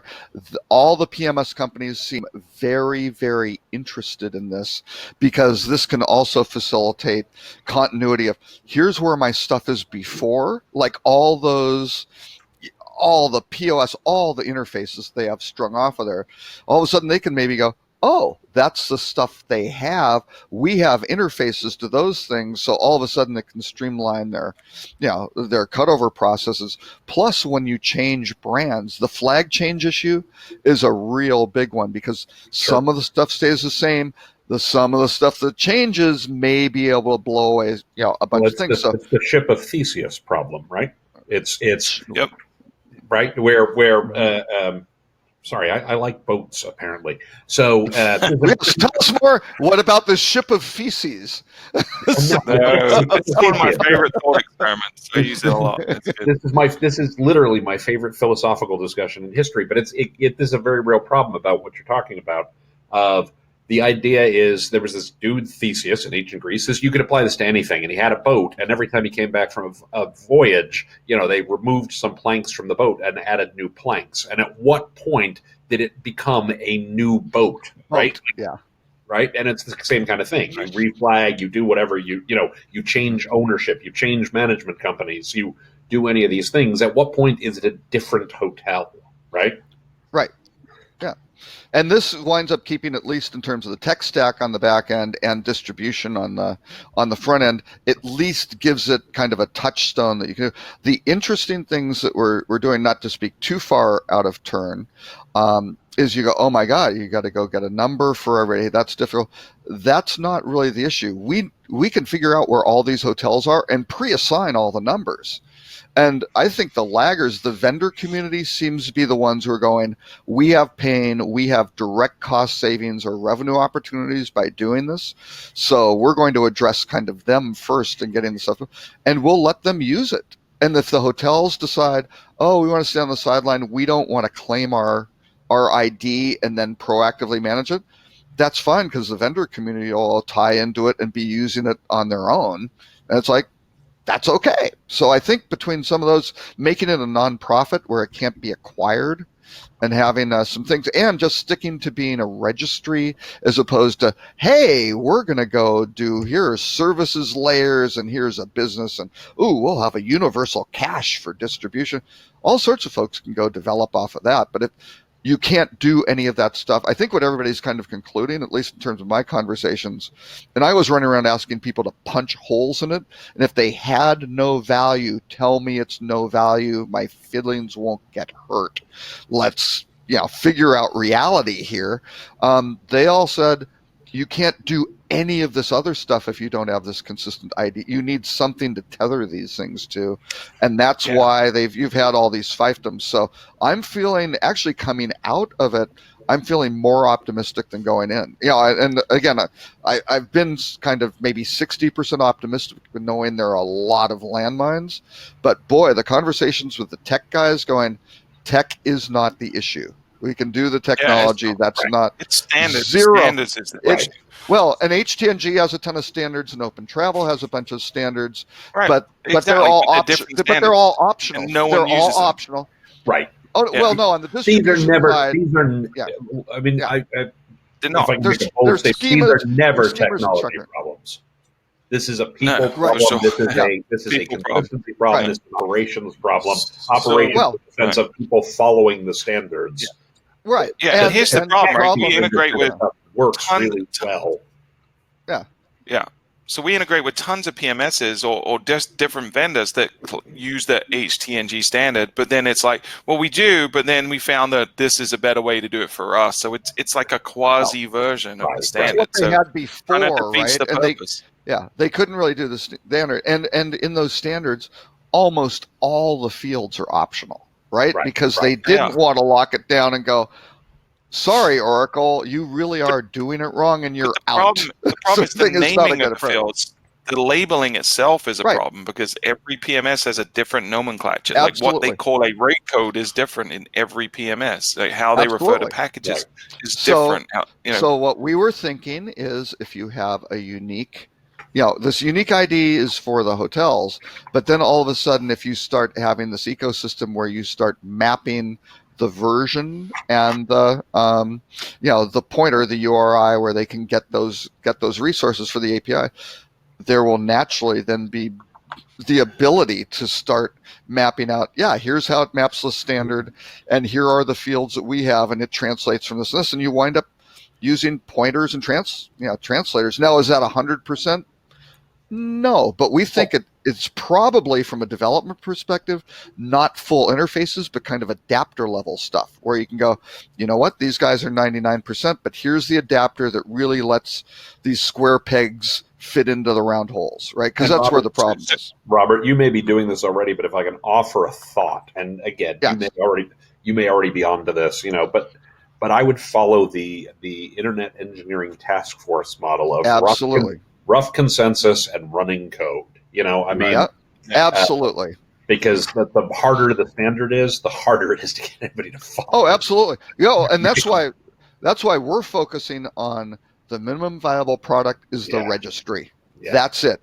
Build the freaking registry, get it working, let people use it, right? And let the partners go in and say, and if some big hotel company looks at this brand particularly and goes, oh, that might help people get away from us, as opposed to, well, wouldn't that help people come onto your brand? Easier. I mean, it's a kind of a two-way street. I think a lot of this gets masked in fundamental business weaknesses, right? The ones who are afraid of this is you may have a problem with your product and your strategy has been vendor lock-in, right?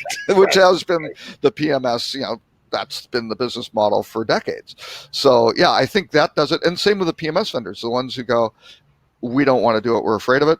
I was not running into those guys. They seem to be embracing it, which was more than I expected.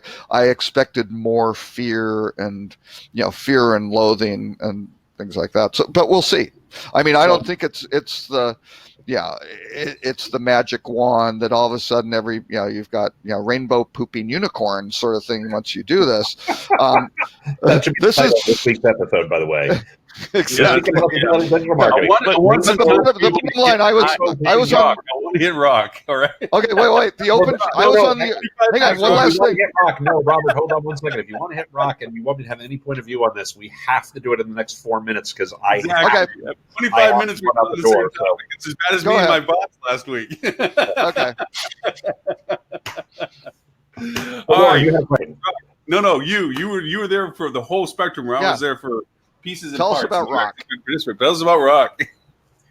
I thought rock was very, very good. What I like about rock, there are a few things that I love about rock. So first of all, much like high tech, you get some really great people in the room. The networking is outstanding. These are practitioners. These are people who live it all day, every day. It tends to be mid-career folks, generally speaking. You don't get the most senior people, but you do get the people who are living it as their day-to-day lives. as you might imagine, as a show dedicated to revenue management professionals, it is exceedingly practical, and I mean that as in the best possible way. It's not very abstract. It's not, let's talk theory. It is, here's how you drive more revenue to your hotels. Here's how you maximize yield. Here's how you work practically across the silos within your organization to be more effective at what you do. What I would love to see at Rock, what I found missing was I saw a number of presentations that were very clear on, here's how we at this hotel make money, which was great. I would love to see a little more counterpoint of, we have this very fee heavy approach. We think fees are really, not a good idea. Battle it out, right? Like, let's have some discussion about strategically, how do we think about, how we price and how we charge and how we demonstrate value to the guest in a more holistic way, where there'd be more dialogue and debate about that. So I think it's a great conference. I think there's great people in the room. The networking is spectacular. The insights in terms of how you do it all day, every day is phenomenal. I would also like to see it add more. Let's talk, and I realize I can be a little philosophical, I can be a little theoretical, but a little more discussion of how this fits into the bigger picture than what I saw, right? To be fair, there were a couple of very good presentations that did go in that direction. I just didn't think there were enough of those, Our good friend of the show, Dan Waxman, did a great presentation about, how marketing and rev management can work together more effectively, which I thought was very, very good. I heard the closing keynote was really top drawer. I wasn't there, but yeah, it was. I heard it was awesome. Tim, did you see it? I don't know. I did not see it, no. Oh, okay. Tim was giving it. That's why. So, I was not the closing keynote. Let's be very fair. I'm sorry. These were I thought you were the last I was the last speaker, but these were lightning round presentations. This was the Ketchu. I don't know how you say the word. It's a format where you do 20 slides. Each slide auto advances after 20 seconds. So it is a 6-minute, 40-second presentation. And the slide goes whether you're ready or not. So you need to be concise. You need to make your point within the 20 seconds you have for each slide. I want to see Robert try that. There's no way in hell. I've done them before. No. When I speak, I always hit the time. I never run over. Actually, Robert does. Robert never runs over. That is absolutely true. That is absolutely true. Like a clock. He just resets an hour. The content may be correct. No, and I complete everything that I was going to speak on.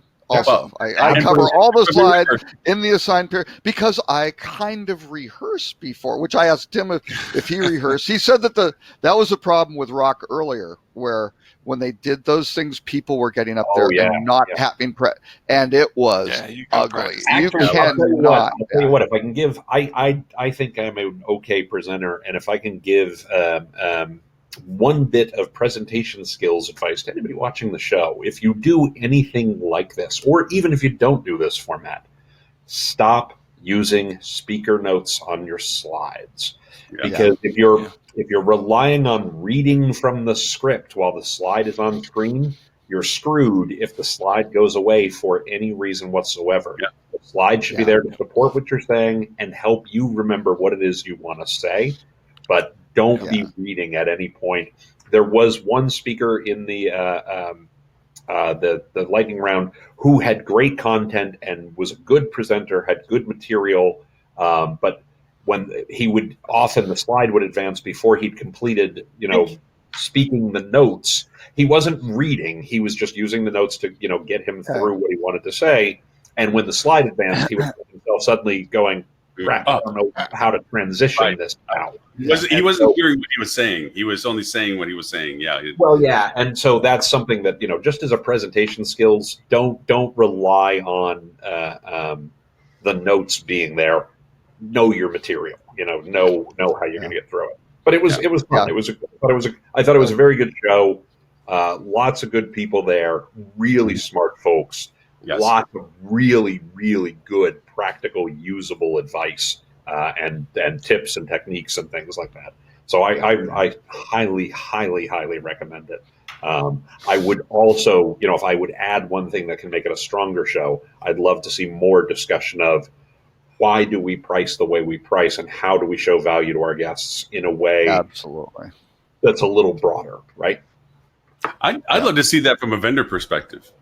I'd love to see Duetto and Ideas and Rainmaker get up on the stage and battle it out in an MMA. It's just tell me why you're better than you. Why you rather than it? What does you do that do? Because they all are strong players in the space when it comes to their software engagements with revenue managers and so forth, and they're predominant at this conference.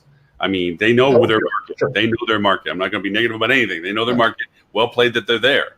But there's this constant, you literally have to walk up to one and then walk up to another, then walk up to another and ask the same question to see what the answers are that you have to draw your own comparison to. It'd be kind of fun to say, great, let's go over and, sorry about that. Let's go over and have you guys talk in front of us, make the comparisons.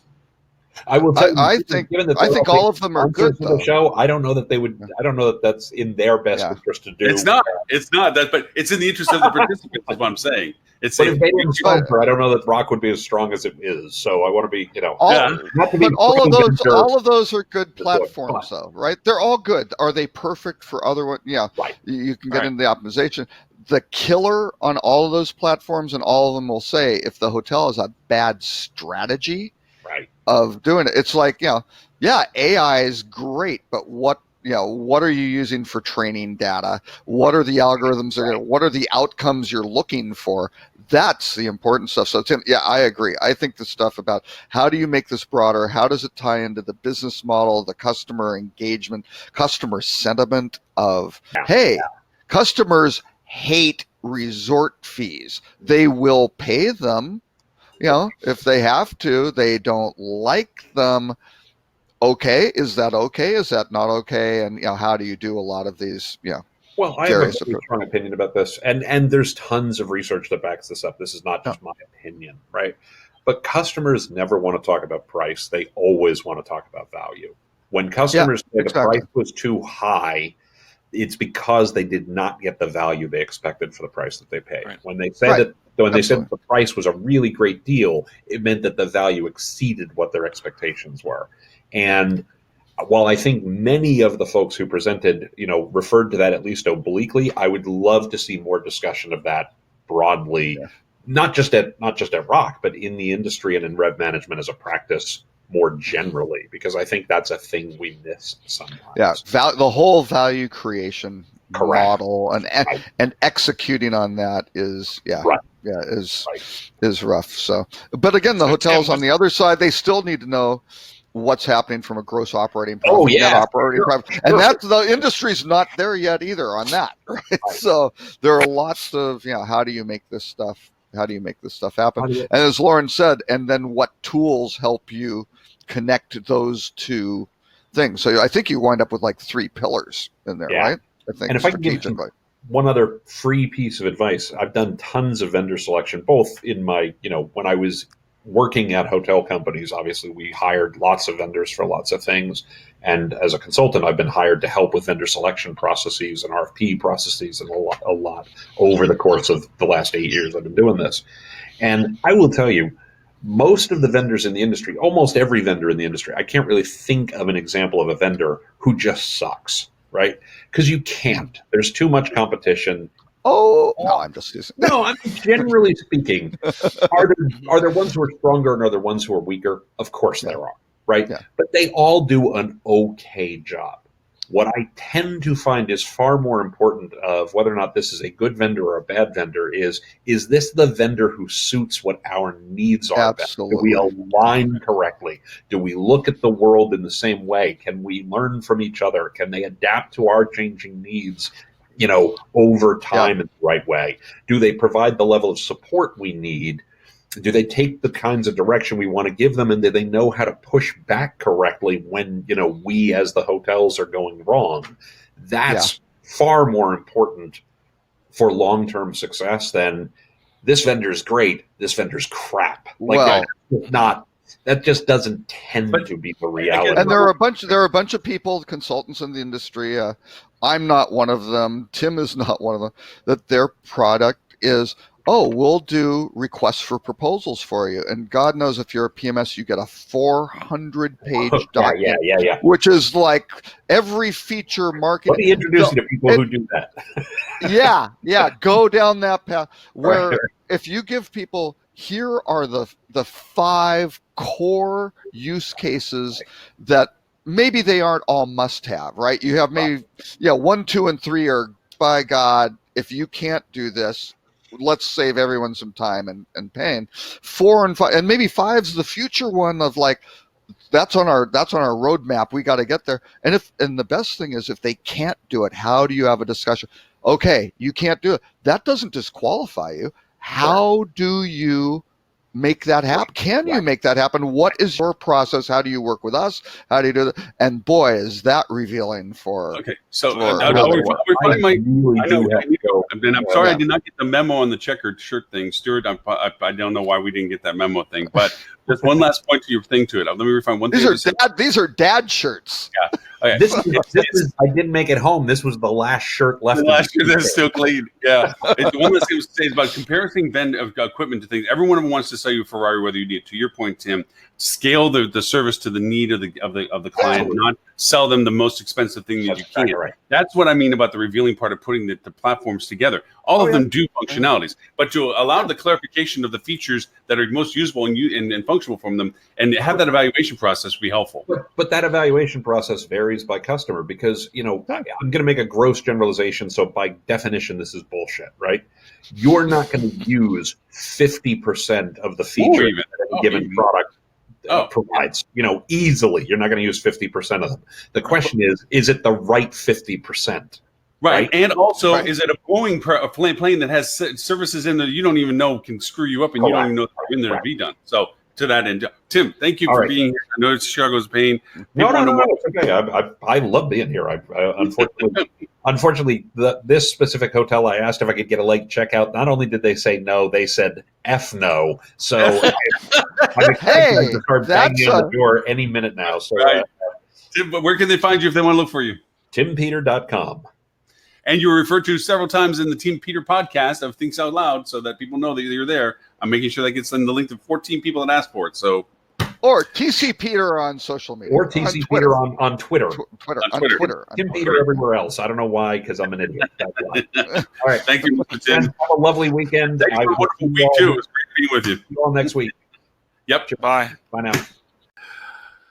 Hi. That was a great point he made about the 50%. Yeah, you're only going to use half of it. Yeah. Now that ties into the whole advertising thing, which was, the challenge with advertising is half of it works.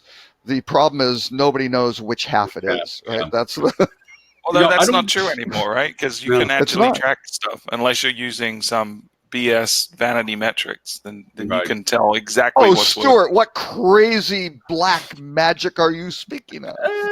Hey, I don't want to do free disrespect to software like Robert. Google. I don't know.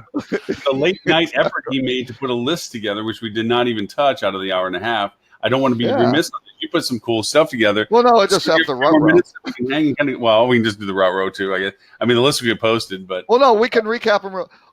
The interesting one I threw Meininger, which nobody's ever heard of in the U.S. I don't think. They are a combination hostel kind of hotel type thing. My daughter stayed in one in Amsterdam. Really, really solid product. Very kind of flexible, inexpensive, clean, good, engagement. I don't necessarily think they are going to be the big winner and kill all the other companies, but I just think more hotels are going to be more they've got to be more flexible in their customer programming for how you can fit family. Ed's not on. He always talks about the great family rooms and things like that, but building 40 family rooms that in the middle of the week don't get used. How do you manage, or Citizen M, they only have one kind of room. They aren't really suited to family. How you figure out all that stuff and what you are, where it's flexible, I think, is huge. And these guys do that really well for one segment of the market, was why I Yeah. kind of threw them. And that's a segment through that's them. really big in Europe. You know, that Mhm. type Oh, of yeah. accommodation is very popular in Europe. Yeah, and it should be in the U.S., which was the second one, which is Oyo. And we've talked a lot about Oyo on the show, and I know people are getting tired of it. But they're putting in $300 million into the U.S. And where are they targeting? They're all center city, downtown markets where they're New York, San Francisco's, which will be very interesting to see how they make that happen. Right. And I don't know, maybe they won't be successful. I mean, that is a tall order, but it will be very, very interesting to see, how they do that. So, what were other ones? Oh, Hopper. I love Hopper for air. The hotel side, I don't know. They've finally relaunched their hotel AI. They started out with 25 hotels in New York, trying to do it really well. They shuttered that. They've now come back with 270,000 hotels around the world. But That's a slight step up.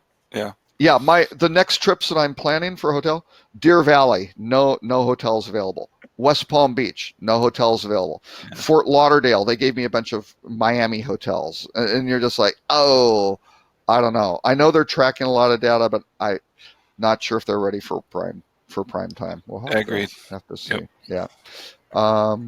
What else? Oh, Facebook's cryptocurrency. That's interesting. Yeah. The only thing I thought was really interesting, Booking Holdings is one of, I think the only travel firm that was one of their launch partners, their inaugural partners. So yeah, we'll see. That could we'll be be interesting. spending Libra before too long for everything. It'll replace the dollar as the currency for the international currency. Which is You're buying barrels really of oil in Libra before too long. Yeah, the company that's having trouble deciding if they should really moderate privacy or content, things like that, is now going to be handling a currency. Yeah. So not only do they know everything about you, they know everything about you and what you buy now. So good. Yeah, and control the currency that you use to buy. Yeah. Yeah. So what could go wrong? Oh, nothing. But there's nothing going to stop it because people prefer convenience over privacy every time, unless they're Ed.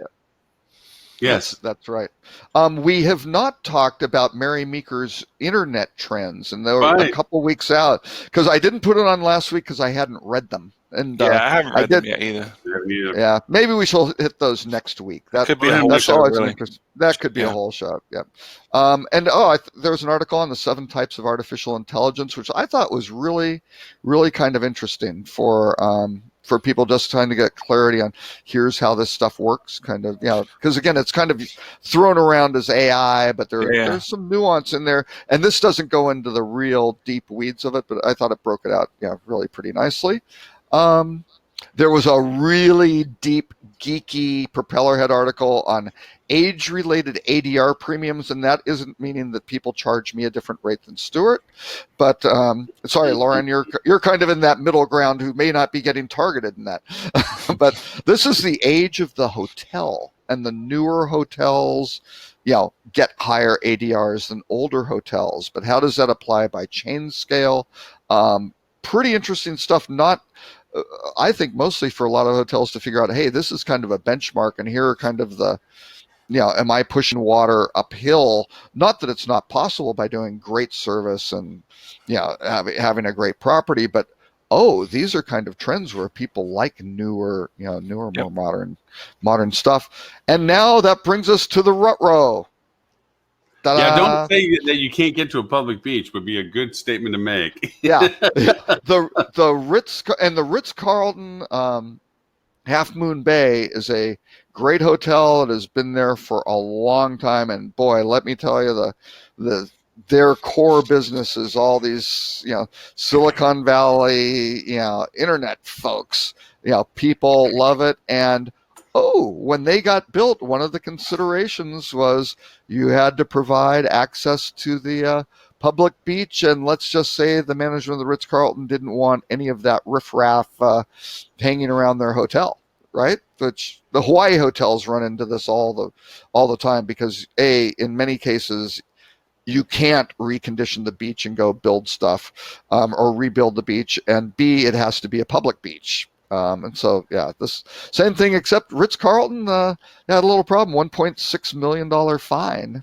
So good for the city or the jurisdiction. You know, if you're building the hotel with a contingency that you have to provide public access, guess what? Maybe you should stand by your commitments.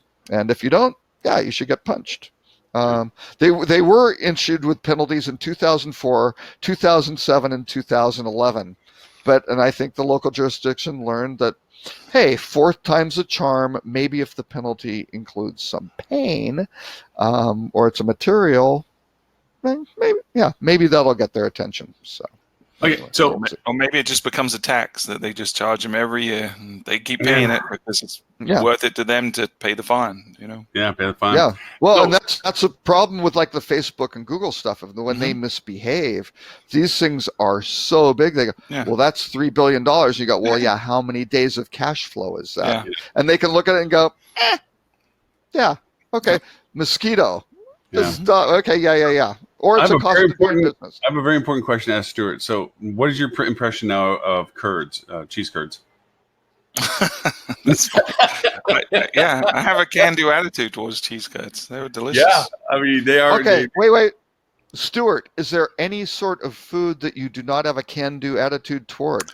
There's really not. So, well, sort of. So when I was dating a girl when I was 16 or 17, and went to the family's house for Sunday lunch, and the mom was saying, "Is there any food you don't like?" And I was like, "No, absolutely. I like all food. All food. I'm non-discriminatory when it comes to food. I've even eaten haggis, and I enjoy haggis too." So You enjoy she said, haggis. "There Did you must know be what a food." haggis was before you Yeah, ate it? of course. That is a Yeah, I have Scottish relatives. big factor. Okay.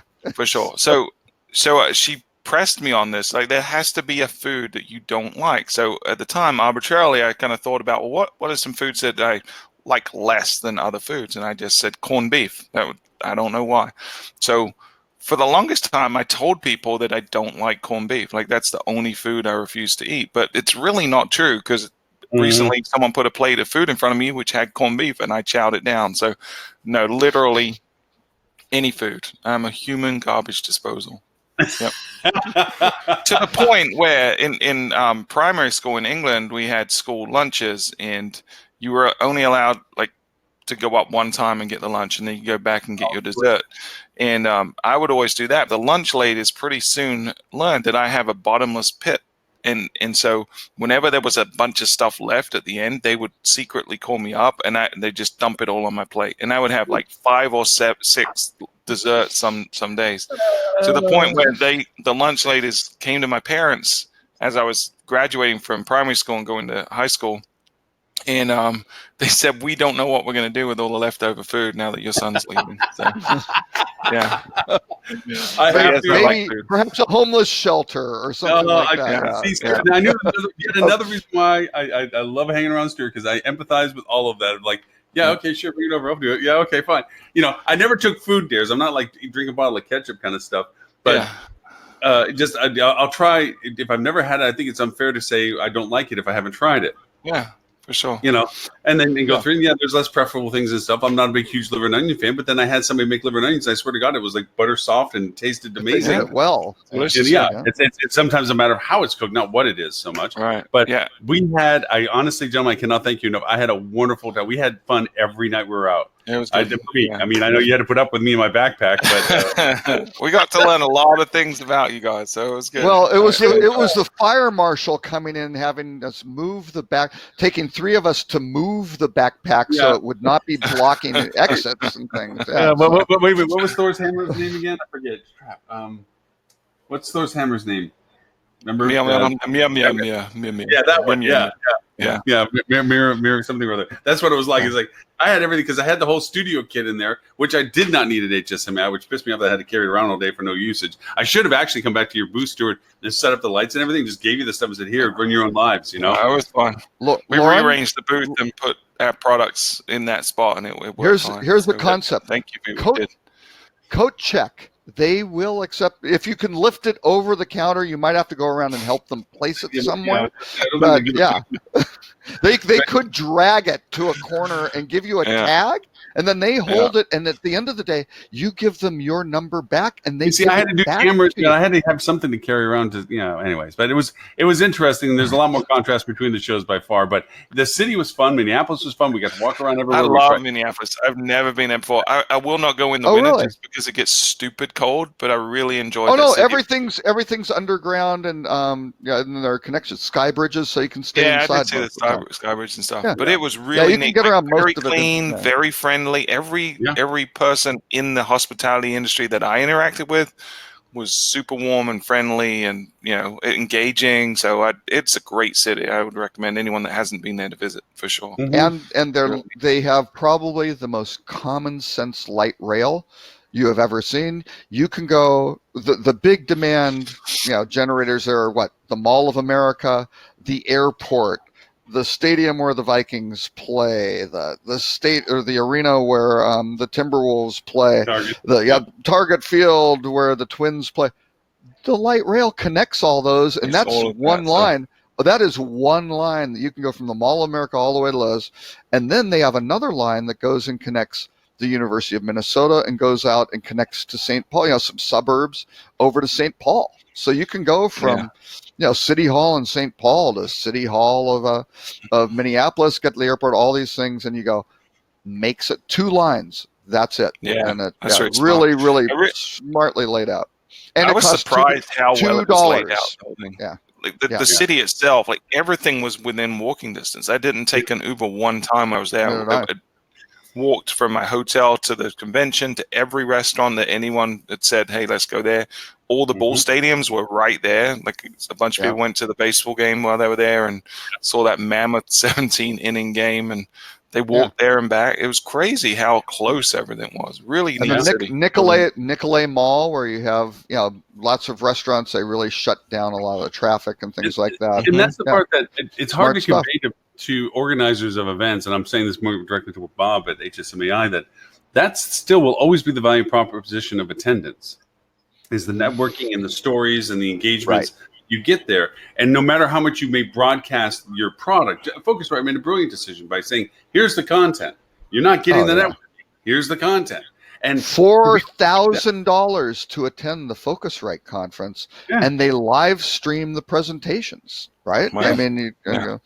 Because- You can see all that, and it's interesting, but you aren't sitting there being able to ask, whatever, Right. a And, CEO of a major group, what's going on.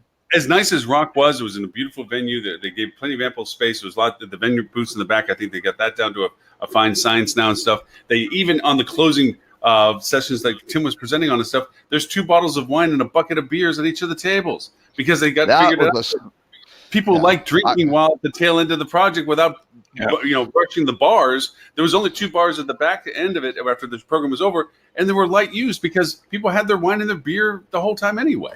Yeah. So and they do smart things. All that doesn't happen if you're watching it from TV screen. But what does happen is all the people that couldn't justify the $600 or $500 to go there because they weren't of a certain status or report or title level or whatever, but the content would, as Tim pointed out, was incredibly functionally useful, could watch and observe and get the content and justify that maybe that's a missing piece to a puzzle or a reason to push why they want to attend next year. It actually is it's an enhancer, not a diminishment. Well, yeah, because the cost isn't just the registration; it's the airfare and the hotel, and the hotels were not cheap. Yeah, Diane having to maybe eat and things like that. Yeah, it's a commitment for these companies to send folks there. So, Robert, I think you need to do a sidebar business for conferences of how to book your hotel room effectively and sell the service saying, hey, for $20, I'll find you a room. yeah, that's not enough. Oh, I believe you'd find enough rooms really fast and it'd probably be a pretty big moneymaker for you. Yeah, exactly. Yeah. Yeah, that's a whole area of the whole booking, the group booking, closed group scenario, which that area has to change radically. It's just, there's so much friction. It's just so bad. Yep. Robert, are you going to start posting your list that you make for us each week on your site? At some point, yes, but I need to redo my site, and I don't quite have the same developer resources that say Stuart might. Is there a question in there somewhere? No, there's no question. No, I am an idiot. I am on WordPress, and I masochistically enjoy figuring out how all this crap, how the plumbing works, right? Painfully And he's always so. left with spare parts when he's done. That he didn't start with. Yeah. So I'm working on a new website, but I still have work to do on it. So with something like your site, I would assume it's pretty much a brochure site, right? There's not a lot of complex functionality. There is not a lot of complex functionality. So why not go with one of these simpler platforms like a Squarespace or something like that? It'll look way prettier, quicker. Did you miss the masochistic tendency in him? Exactly. I mean, you would lose the nerdy value of, this is a new plugin I want to use, and how does it work? But it would get you deployed quicker. Yeah, no, I realize, because I was on I can't remember the names of all of the different I was an early adopter. Well, actually, I'm on Genesis now, and what was the one before that was the big one? The frameworks. Yeah, so I've been a big kind of framework guy, but anyway. Yeah. Well, we used to make our own, but we've recently switched to Genesis as well. It's just solid. It takes a lot of the legwork out of it, and it's robust, and you're not going to run into the challenges. So if you are on WordPress, I would definitely say pick a good framework like that for sure. Yeah, and Genesis it's pretty good. Yeah, it's good. It's got a lot of support, and it's owned by WP Engine now. So if you use WP Engine to host, it's just blazing fast. It's good. I think that was the key, because they were kind of losing it a little bit in terms of development and things like that. That it was getting rough for them, and I think with the WP Engine to integrate those, because again, tweaking some of the stuff between the hosting capabilities and people using Cloudflare and layered caching, which winds up screwing up all sorts of things. I've learned about all that myself, of what can go wrong. Yeah, isn't that great? But it is interesting. WP Engine is kind of taking over the world when it comes to this, because and part of the key element is their customer support is so solid.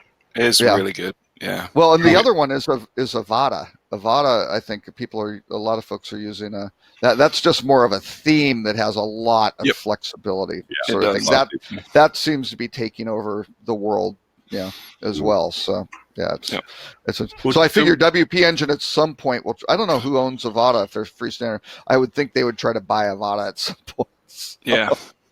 But anyway, who knows? Gentlemen, it has been a pleasure the whole week. To say that we had some fun times together is an understatement for me. I absolutely loved the opportunity to get and hang out. It sounded funny. It's like we were laughing about it over dinner, over drinks, over dinner, whatever. It's a lot like we do with the show. It's like, okay, it's everywhere, point here, point there. Talk like some of our dinners were more structured than the show. Actually, probably right. And that was more alcohol involved, too.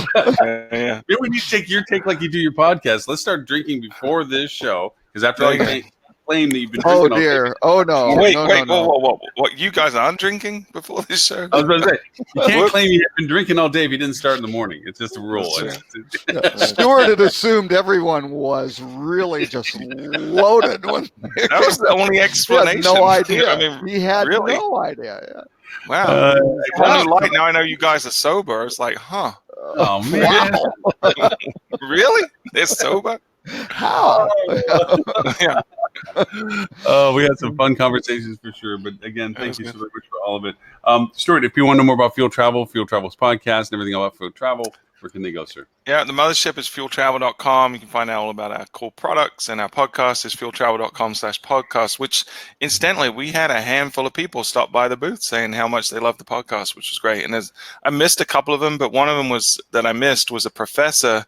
I was out talking to other vendors when he stopped by, but he said he tells all his students to listen to the show, which was really that cool. Dan Connolly from Drake? I don't know. Probably. He's from a school in Florida.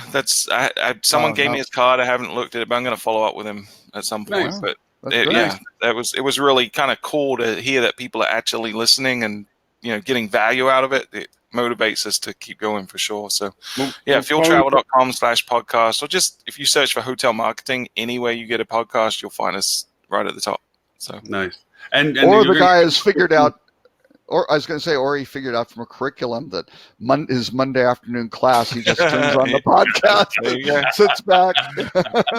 Yeah, we should a little start charging. Yeah. Yeah. Well, you're going to get another 14 at least that I know of, because I have to send out a bevy of emails to this morning of people that in Dan Waxman's presentation about the convergence, somebody asked, where are some resources? Yeah. And Dan looks at me when I'm in the front row and he goes, "Just help me here." And I'm like, so I rattled off your podcast, Tim's obviously, and stuff. And they were like, really? And so these people literally came up with cards. Can you send me the links? Can you send me the links? It's like, so you're going to get a bunch of, because I'm sending them an email that's going to include your link to the podcast as well. So I appreciate they're it. hungry for it. They're hungry for it. What CPC are you charging, Stuart, for that? It is zero, but the ROI on that is tremendous. So. The Oh, ROI I is see. tremendous. Okay. Oh, Mr. Cole, sir, if they want to know what you and Rock Cheetah, where is it that they can find you? you can see an old website on the Genesis platform that's built in 2014, I believe, at rockcheetah.com, or you can find me at Robert K. Cole on all social media. So, although what I didn't put in the show, Google is now using these searchable names for your Google My Business account. Yeah. And it's recommending my official business in that is Rock Cheetah LLC, right? I use the official one just to do. It will not let me do Rock Cheetah for some reason. And nobody else has it. If I type in at Rock Cheetah, it goes to my Business page, but it will not let me secure that as the @name for some reason. So I don't know. But I don't know if you guys had seen that. That came out during the show, but I thought that might be a little bit too cool. in the weeds. But yeah, they're doing some interesting. Google is always doing interesting things over on those My Business pages, which Where did local they get search. all those crazy toys? No, Yeah, exactly. Yeah. For this show, for now, until I get to my own website redevelopment this is where we splinter it off. You can find this show, episode 202 or show 202, and all 201 other previous shows at hospitalitydigitalmarketing.com/live. It will, and I know I still get scrunchy faces from you guys, but still the best URL I've come up with is hospitalitymarketing.live. So I'm still hanging with that one right now. I know it's a mile long, but it's kind of still where it's at. I don't know. I'm still working on it. But anyways, I'll keep working on that. But in the meanwhile, it's still sitting where it's sitting at hospitalitydigitalmarketing.com/live. Gentlemen, thank you so very much. Show number 203 next week. This show will be casted out to EU and APAC, HSMAI factions, on Monday. So they'll get to hear all of our happy dialogue of the recap next week on Monday. Well, actually Sunday, technically, but that's just another story. Sunday for APAC and Monday for EU. But anyway, gentlemen, thank you again. And hopefully we'll be able to grab you for next week as well. Yep. We'll plan on being here. It's a date. Bye. Bye, everyone.